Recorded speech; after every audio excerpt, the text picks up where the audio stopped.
Good morning dear student, online ক্লাসে স্বাগতম। কেমন আছো তোমরা সবাই? আলহামদুলিল্লাহ, আশা করছি ভালো আছো। আমি তোমাদের কি পড়াচ্ছিলাম? আরোহের আজকে পড়াবো প্রকারভেদ। গত ক্লাসে আমি স্টেজ পড়িয়েছি, আর আমি মানে বৈশিষ্ট্য পড়িয়েছি। প্রকারভেদ সম্পর্কে আমাদের কম বেশি ধারণা আছে, আগে তাও আমি একটু রিপিট করে নিই। আরোহ কত প্রকার যদি বলে, প্রথমেই এই চারটা মনে রাখবে। আরোহ দুই প্রকার, একটা হচ্ছে প্রকৃত আরোহ আর একটা হচ্ছে অপ্রকৃত বা তথাকথিত আরোহ। প্রকৃত আরোহ আবার তিন প্রকার: বৈজ্ঞানিক, অবৈজ্ঞানিক, সাদৃশ্যমূলক, অনুমান। অপ্রকৃত আরোহ কয় প্রকার? তিন প্রকার: পূর্ণাঙ্গ, যুক্তিসম্মূলক, ঘটনা সংযোজন। আমি এখন এগুলোর ব্যাখ্যাগুলো পড়াবো না, এগুলো প্রত্যেকটার আলাদা আলাদা চ্যাপ্টার আছে এবং তোমাদের সবগুলো এই সিলেবাসে নেই, নতুন সিলেবাসে। তোমরা সিলেবাস খুলে যেটা ডিটেলস আছে সেটা ডিটেলস পড়বে। তোমরা 332 পেজে পাবে এটা, ঠিক আছে? 331 থেকে 32 নাম্বার পেজে পাবে প্রকারভেদ। আমি আবারও বলছি, প্রকারভেদের ডিটেলস সম্পূর্ণ তোমাদের সিলেবাসে নেই, কিন্তু এটি তোমাদের সিলেবাসে আছে। সুতরাং তোমরা শর্ট করে বৈজ্ঞানিক আরোহ কাকে বলে পড়বে, অবৈজ্ঞানিক, সাদৃশ্যমূলক, অনুমান, এই তিনটা হচ্ছে প্রকৃত আরোহ। তারপর মনে রাখবে প্রকৃত তিন প্রকার, অপ্রকৃত তিন প্রকার। তারপর ভাগ ভাগ করে একটা একটা করে পড়বে, যেটা সিলেবাসে আছে সেটা পড়বে। আর যদি ডিটেলস না থাকে তাহলে জাস্ট সংজ্ঞার উদাহরণ করে ফেলবে। আচ্ছা, যেহেতু এটুকু আছে আমাদের, এখন মেইনলি আমাদের যেটা আছে যে আরোহ অনুমানের ভিত্তিতে আমি চলে যাব, ঠিক আছে? সরাসরি ভিত্তি কি জিনিস প্রথমে আগে পড়বে। ভিত্তি কি জিনিস পেজ নাম্বার 332-তে। ভিত্তি হলো কাঠামো যার উপরে কোনো একটি কিছু দাঁড়িয়ে থাকে। অর্থাৎ আরোহ অনুমানের কাঠামোটা কি জিনিস? কোনো কারণে এই ভিত্তি যদি নষ্ট হয়ে যায় তাহলে কাঠামোটা ভেঙে পড়ে। জ্ঞান বিজ্ঞানের বিভিন্ন শাখায় কতগুলো ভিত্তির উপর প্রতিষ্ঠিত, ঠিক আরোহ যুক্তির কাঠামো তেমনি কতগুলো ভিত্তির উপর নির্ভরশীল। আরোহী ভিত্তি বলতে সেই সব প্রক্রিয়াকে বুঝি যার উপর নির্ভর করে আরোহ অনুমান প্রতিষ্ঠিত হয়। তাহলে এটাই হচ্ছে মূল কথা। আরোহ অনুমানের ভিত্তি বলতে আমরা আরোহ অনুমানের সেই শাখাকেই বুঝি যার উপর ভিত্তি করে আরোহ অনুমান দাঁড়িয়ে আছে। তাহলে আমি চলে যাব আরোহ অনুমানের ভিত্তি।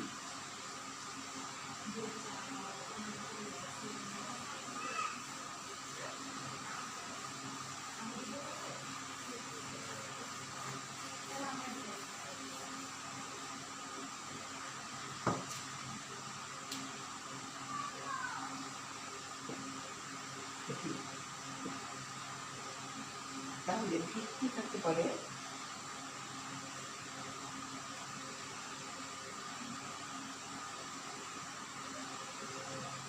অবশ্যই, এটা মনে রাখবে, এটা একদম আসবে। আরোহের ভিত্তি বলতে আমরা সেসব প্রক্রিয়াকে বুঝি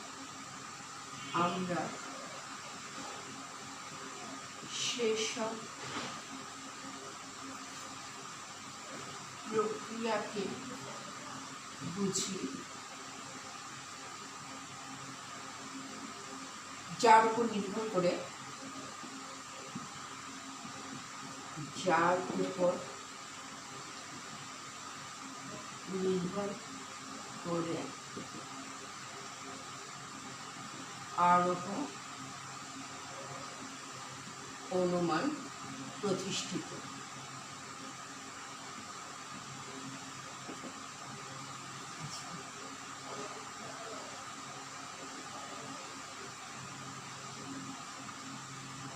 এটা যদি তোমাদের কঠিন লাগে এটা লিখতে, তাহলে এক লাইনের এই কথাটাও লিখতে পারো।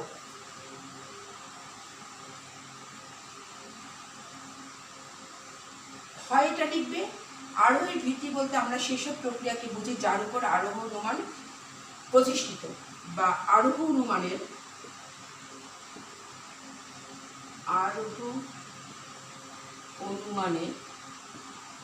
জন্য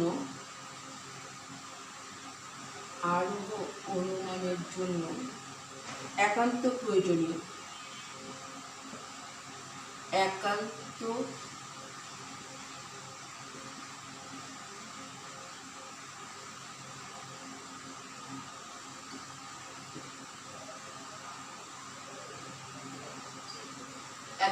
প্রয়োজনীয় মূলনীতিকে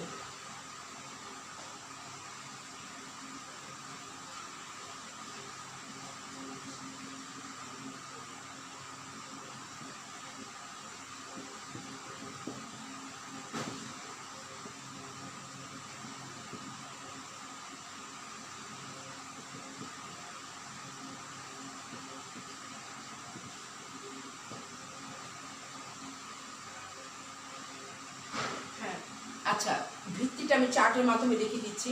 তাহলে ওইটা যদি কঠিন মনে হয় এটা করবে। আরোহ অনুমানের জন্য যে একান্ত প্রয়োজনীয় মূলনীতি, অর্থাৎ কোনো জিনিসের কাঠামোকে যার উপরে জিনিসটি দাঁড়িয়ে আছে সেই কাঠামোটা যদি ভেঙে পড়ে বা দুর্বল হয়ে যায়, মূল জিনিসটাও কী হবে? ভেঙে পড়বে।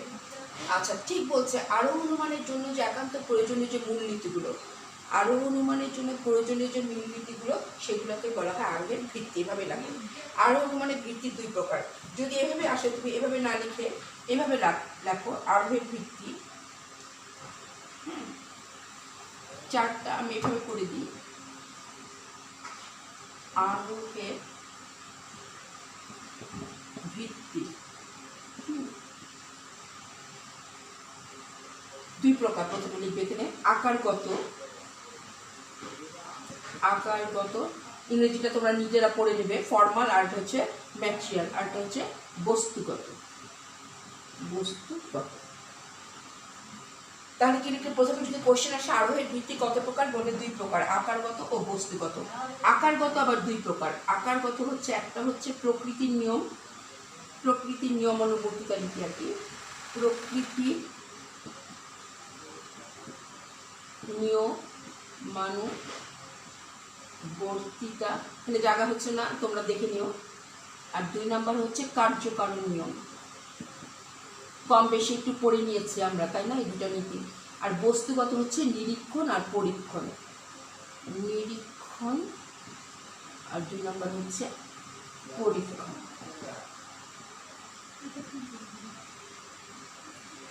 তাহলে আরোহের ভিত্তি, প্রথমে যদি বলে আরোহের ভিত্তি কয় প্রকার, দুই প্রকার বলবে। আকারগত ভিত্তি কয় প্রকার, দুই প্রকার, প্রকৃতির নিয়মানুবর্তিতা নীতি, কার্যকারণ নীতি। বস্তুগত ভিত্তি কয় প্রকার, দুই প্রকার, নিরীক্ষণ এবং পরীক্ষণ। আচ্ছা, এখন তোমাদের এখানে সিলেবাসে কি আছে দেখো। বৈশিষ্ট্য স্তর, আরোহ অনুমানের প্রকারভেদ। আমরা প্রকারভেদ করলাম। এখানে আছে আরোহের ভিত্তি, তার প্রকারভেদ বর্ণনা করতে পারবে। আচ্ছা, অর্থাৎ আরোহের যে ভিত্তিটা আছে, আকারগত ভিত্তি আর বস্তুগত ভিত্তি পড়ার পরে তোমরা ধরো আকারগত ভিত্তি পড়ছো, পড়ার পরে তোমরা প্রথমে কি করবে? প্রকৃতির নিয়ম এবং কার্যকারণ নীতি ব্যাখ্যা করবে। তাহলে আমি সরাসরি চলে যাই এখন আকারগত ভিত্তিতে। তাহলে প্রথমে আমরা কি ধাপে ধাপে মুখস্থ করবো? প্রথমে মুখস্থ করবো আরোহের ভিত্তি কাকে বলে, তারপর ভিত্তির চারটা পড়বো, পরে এখন চলে যাবো আরোহের আকারগত ভিত্তি।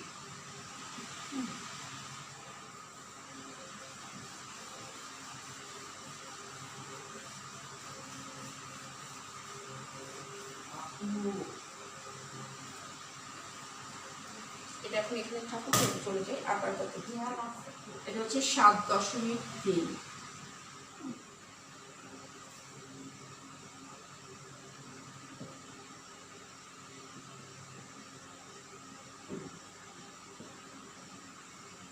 আকারগত মানে হচ্ছে কি? ফর্মাল যেটা। আচ্ছা, প্রথমে বলছে কি, কোশ্চেন আসবে প্রথমে আকারগত ভিত্তি করতে কাকে বলে। তাহলে শুধু এইটুকু আমরা একটু পড়ে নিই। 2 নম্বরের অ্যান্সারটা, যে মৌলিক নিয়মের উপর ভিত্তি করে,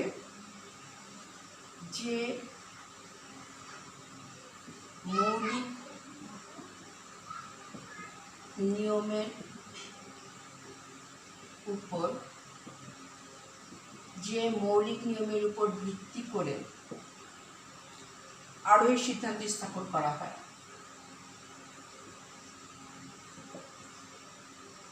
আরোহের সিদ্ধান্ত স্থাপন করা হয়। আচ্ছা, তারপর অংশটা লিখলাম না। তাহলে আকারগত ভিত্তি কাকে বলে? আকারগত ভিত্তি হচ্ছে সেই ভিত্তি যার উপরে নির্ভর করে আরোহের সিদ্ধান্ত স্থাপন করা হয়, অর্থাৎ যে মৌলিক নিয়মের উপর ভিত্তি করে, অর্থাৎ আকারগত ভিত্তিটা হচ্ছে আরোহের যে মৌলিক নিয়মের উপর ভিত্তি করে আরোহের সিদ্ধান্তটা স্থাপন করা হয়, তাকে বলা হয় আকারগত ভিত্তি। আচ্ছা, এই ভিত্তি হচ্ছে দুই প্রকার।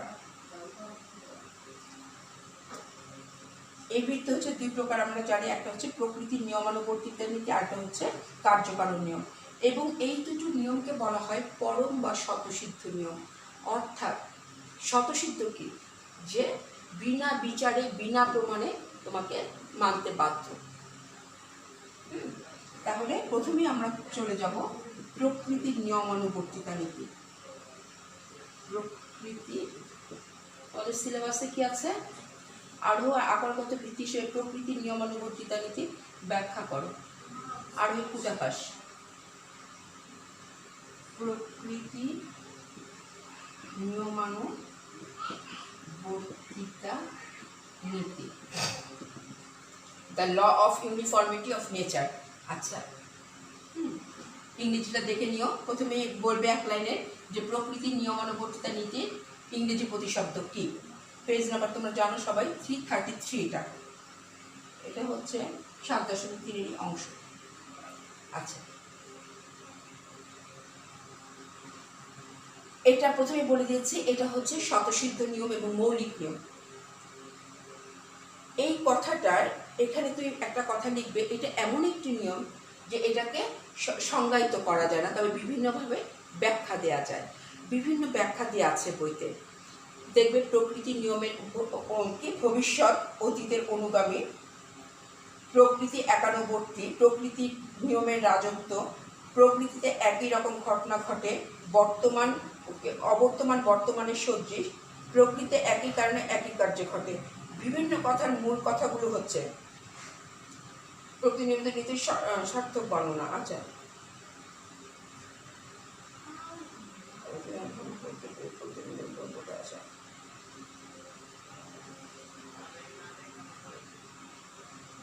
এতগুলো কথা তুমি মূল আচরণ একটা কথাই দিবে। এখানে যে মূল কথাটা হচ্ছে তোমাদের পেজ নাম্বার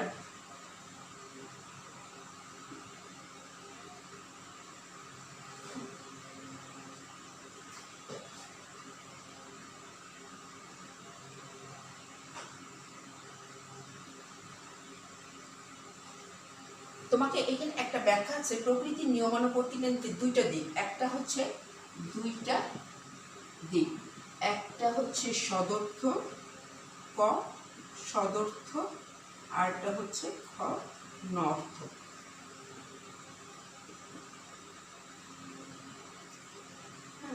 এই যে এখানে উপরটা দেখো, বিভিন্ন যুক্তিবিহীন ধারণা মতে এই নীতির জন্য।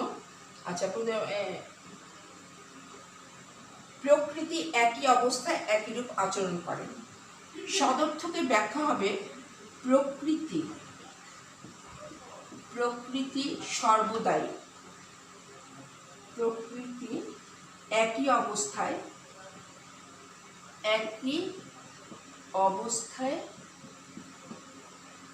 একই আচরণ করে।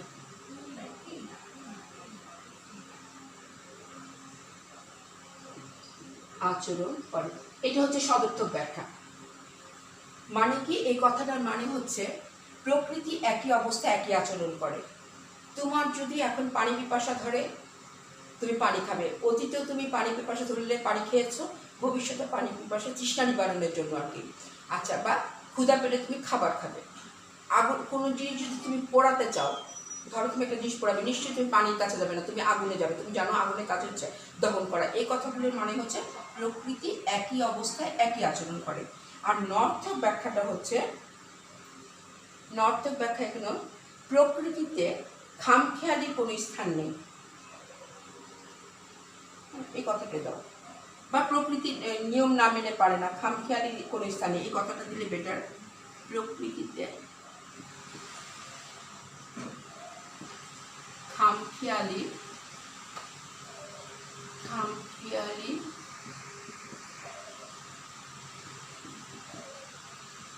2 নম্বর নর্থক ব্যাখ্যাটা হবে প্রকৃতিতে খামখেয়ালি কোনো স্থান নেই। তাহলে তুমি এটা না ভাগ ভাগ করে পড়ে নাও, তবে এটা কিন্তু তোমাদের সিলেবাসে ডিটেলস আছে, ঠিক আছে? তাহলে আমরা আকারগত ভিত্তি হচ্ছে দুটা, একটা হচ্ছে প্রকৃতির নিয়ম আর একটা কার্যকারণ নিয়ম। প্রকৃতি তোমরা বলবে যে এই দুটো নিয়ম হচ্ছে পরম নিয়ম এবং স্বতঃসিদ্ধ নিয়ম, এবং এই নীতিকে সরাসরি সংজ্ঞায়িত করা যায় না, তবে বিভিন্নভাবে ব্যাখ্যা করা যায়। বিভিন্ন যুক্তিবিদ বিভিন্নভাবে ব্যাখ্যা করে দেখেছেন যে এর দুটো দিক আছে, একটা হচ্ছে সদর্থক আর একটা হচ্ছে নর্থক। সদর্থক দিকে মূল কথা হচ্ছে প্রকৃতি একই অবস্থায় একই রূপ আচরণ করে। কোনো কারণে যদি আমরা আগুনে কোনো জিনিস অতীতে পুড়ে থাকে, বর্তমানে পুড়ে, তাহলে আমরা কি বলবো? আগুনের কাজ হচ্ছে পোড়ানো এবং পানির কাজ হচ্ছে ভিজানো। আর নর্থের দিক হচ্ছে প্রকৃতিতে খামখেয়ালি কোনো স্থানে, অর্থাৎ এই কথাটার মানে হচ্ছে প্রকৃতিতে বৈচিত্র্য আছে, তাই না? বৈচিত্র্য মানে কি বলছে, আমরা হঠাৎ করে দেখবে যে শীতকালে, যেটা আমরা আশা করি না, অনেক ঝড় বৃষ্টি হচ্ছে, হ্যাঁ, আবার যেখানে বর্ষাকালে বৃষ্টি হওয়ার কথা সবসময় সেটা হয় না, এগুলো হচ্ছে কি বৈচিত্র্য।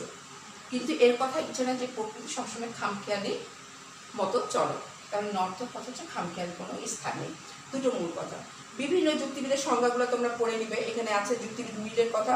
অবশ্যই প্রত্যেকটা যুক্তিবিদের আলাদা আলাদা ব্যাখ্যাগুলো তোমরা পড়বে, কেননা এই কোশ্চেনের আলাদা আলাদা ব্যাখ্যা আসে। যে মিলের বক্তব্য, আমি মুখে মুখে কিন্তু মিলের বক্তব্যটা বলে দিচ্ছি, পেজ নাম্বার হচ্ছে 333। মিল বলেন প্রকৃতির মধ্যে বৈচিত্র্য বর্তমান। কথাটা খেয়াল করো, প্রকৃতির মধ্যে কি আছে? বৈচিত্র্য আছে। এবছর যেমন বৃষ্টি বাদল বা চমৎকার আবহাওয়া দেখা গেল, পরের বছরগুলোতেও ঠিক তেমনি বৃষ্টি বাদল ও চমৎকার আবহাওয়া দেখা যাবে, এ কথা কেউ বিশ্বাস করে না। কেউ বিশ্বাস করে না যে প্রতি রাতে সে একই রকম স্বপ্ন দেখবে। কাজে প্রকৃতির নিয়মের উপাসক যেমন সত্য, তেমনি সত্য প্রকৃতির মধ্যে রয়েছে বৈচিত্র্যতা। অর্থাৎ মিলের এই বক্তব্যটা অনেক সময় তুলে ধরে বলে ব্যাখ্যা করো। এই কথার অর্থ এই না যে প্রকৃতি নিজের মতো করে চলে। তুমি আজকে রাতে যে স্বপ্ন দেখেছো, তুমি কি কথাটা বলবে যে আমি আজকে রাতে এই স্বপ্ন, যে আমি প্রতি রাতে একই স্বপ্ন দেখবো? বা দেখলে যে গত বছর খুব সুন্দর আবহাওয়া ছিল, কিন্তু এই বছর ঠিক গত বছর একইটা বেশি আবহাওয়াটা নেই, তাহলে প্রকৃতি সবসময় একই রকম আবহাওয়া হয় না? আমরা তো প্রতিদিনই দেখতে পাই এক এক দিনের আবহাওয়া এক এক রকম হয়। তাহলে বলছে এই কথার অর্থ এই না যে আমরা যদিও প্রতি রাতে একই স্বপ্ন না দেখি বা প্রতি বছর একই রকম আবহাওয়া না হয়, তারপরে আমরা বলবো না যে প্রকৃতি তার খামখেয়ালের মতো চলে।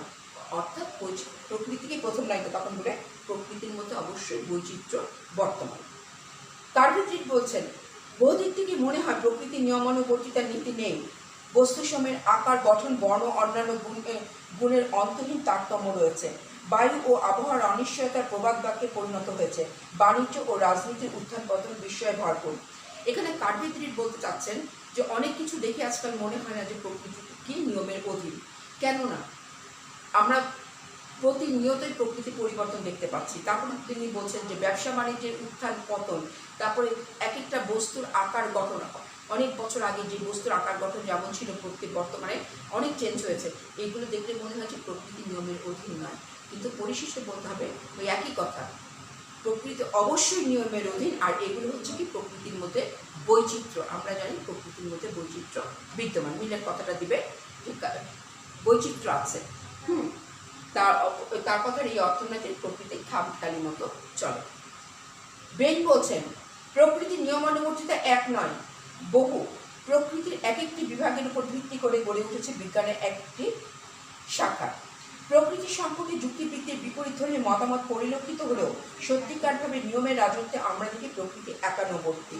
যদিও আমরা দেখি যে প্রকৃতির বিভিন্ন বিভাগ রয়েছে, যেমন পদার্থ বিজ্ঞান, উদ্ভিদ বিজ্ঞান, রসায়ন বিজ্ঞান, কিন্তু সামগ্রিক দৃষ্টিকোণ থেকে দেখলে দেখা যায় জগতের কোনো বিশেষ অংশের নিয়মকে জানতে হলে অন্য অংশের সাথে সাহায্য নিতে হয়। আমরা সর্বোচ্চই নিয়ম ও বৈচিত্র্যের মধ্যে ঐক্য খুঁজে পাই। এই লাইনগুলো অবশ্যই পড়বে। বিশ্ব প্রকৃতি সম্পর্কে আমাদের জ্ঞান যত বাড়ে ততই আমরা একটি অখণ্ড সত্য সম্পর্কে সচেতন হই। জগতের প্রত্যেকটি অংশ অপর অংশের সাথে ঐক্য সূত্রে আবদ্ধ, অর্থাৎ প্রকৃতির বিভিন্ন বিভাগ পারস্পরিক বিচ্ছিন্ন নয়, বরং সমগ্রের বিভিন্ন অংশ। এই লাইনটা ভালো করে পড়বেন। অর্থাৎ এখানে উপরে যে মিল, বেন, কার্ভেট্রিক, ওনাদের তিনজনের বক্তব্য পড়বেন। পড়ার পরে বলবে মিলের কথাটা তুমি নেবে যে প্রকৃতির মধ্যে বৈচিত্র্য বিদ্যমান। পরিশেষে বলবে বিভিন্ন যুক্তিবিদ্যের মতভেদ থাকলেও আমরা দেখতে পাচ্ছি প্রকৃতিতে বিভিন্ন বিভাগ রয়েছে, যেমন উদ্ভিদ, রসায়ন, তারপরে কি হচ্ছে জীববিজ্ঞান। প্রত্যেকটি বিজ্ঞানের আলাদা আলাদা সূত্র আছে, নিয়ম আছে। কিন্তু আমরা যদি আমাদের জ্ঞান যত বাড়ে বা আমরা ব্যাপকতার দিকে অগ্রসর হই, তখন দেখব সব কিছু একটার সাথে আরেকটা রিলেটেড, কোনোটাই পরস্পর থেকে পরস্পর বিচ্ছিন্ন নয়। তাহলে এগুলো দেখে মনে হয় যে লাস্ট লাইনটি লিখবে, এইসব দেখেই মনে হয় যে প্রকৃতি হচ্ছে ঐক্যবদ্ধ, আবদ্ধ, অর্থাৎ প্রকৃতির এক একটা অংশের সাথে এক একটা সম্পর্ক রয়েছে। সুতরাং প্রকৃতির বিভিন্ন বিভাগ থাকলেও বলবে অবশ্যই প্রকৃতির বিভিন্ন বিভাগ আছে, তবে এগুলো চূড়ান্ত বিশ্লেষণে পারস্পরিক বিচ্ছিন্ন নয়, বরং একই সমগ্রের বিভিন্ন অংশ। তোমরা বলবে যে এটা একটা সমগ্রের বিভিন্ন অংশ। ওয়েলটন বলেন, প্রকৃতির নিয়মানুবর্তিতা নীতিকে প্রকৃতির ঐক্যের নীতি বলে অভিহিত করেন। প্রকৃতি তাই বহু পরিবর্তনের মধ্যেও এক, তার বিভিন্ন অংশ হলো সমগ্রতার অঙ্গবিশেষ। প্রকৃতি বিশৃঙ্খল নয়, বরং শৃঙ্খলাবদ্ধ ও ছন্দবদ্ধ। প্রকৃতি এক ও অখণ্ড, শত বৈচিত্র্যময়, অবিচিত্র, বস্তুর মধ্যে এক এবং নিয়মের একতাবদ্ধ সংহতি।